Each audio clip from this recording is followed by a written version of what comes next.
there are two verbs for the verb to know in French: savoir and connaître. Savoir means to know, as in knowing facts, information, or how to do something. It's used when the knowledge is about something you can state, explain, or demonstrate. Its conjugations in the present tense are irregular, where some letters are removed, keeping the stem with basic endings, while some conjugations are normal. Je sais, tu sais, il, on sait, nous savons, vous savez, ils savent. When using savoir in context, the verb can be used for facts, information, or how to do something. So, we can say something like Je sais la réponse. Il sait que tu viens. Je sais nager. At the same time, the verb is often followed by a clause introduced by que, an infinitive, or question words, like saying Je sais que tu es là.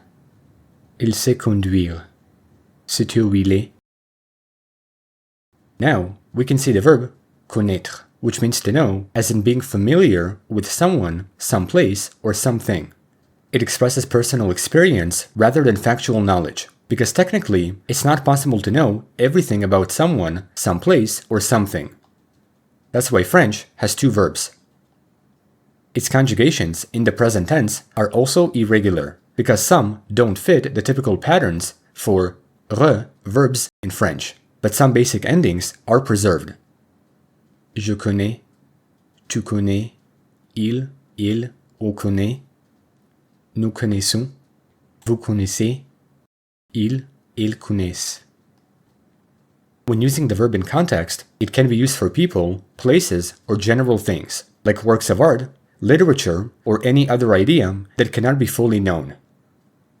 So, we can say something like Tu connais ce professeur? Nous connaissons Paris.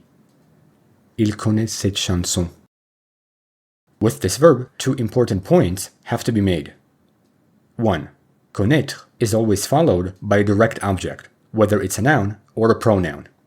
This means that you cannot use it before an infinitive or a que clause, so that's one way to distinguish it in context. 2. When used in the compound past, the verb can mean met, while savoir can mean found out or discovered, like saying J'ai connu Paul en 2010. I met Paul in 2010. J'ai su la vérité hier. I found out the truth yesterday. Because this is new grammar, French past tenses will be explained in the next video, but some examples should be shown here so that you can fully understand the nature of the verbs. Still, don't worry about conjugation in past tenses for now.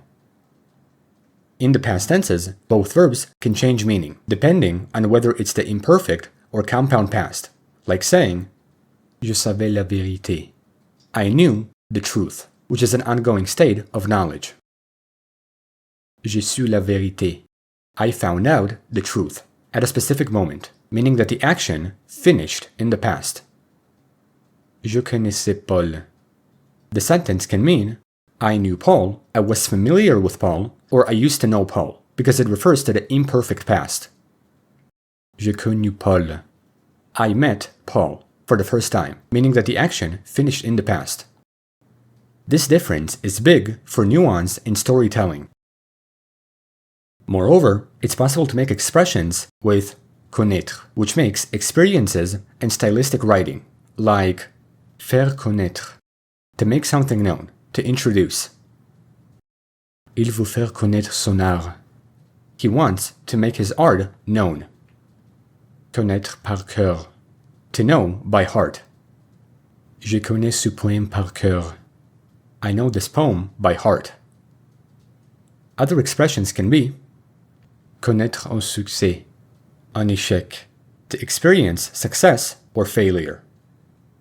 Connaître des difficultés, to go through difficulties. Overall, this is how the two verbs for to know fully work in French. Savoir tends to sound more intellectual and factual, which is tied to knowledge and reasoning. On the other hand, connaître is more personal and relational, which is tied to human experience and lived familiarity. In simple words, the basic distinction is the foundation. Facts versus familiarity. In past tenses, they can change meaning, and also they both appear in idiomatic expressions that expand their use.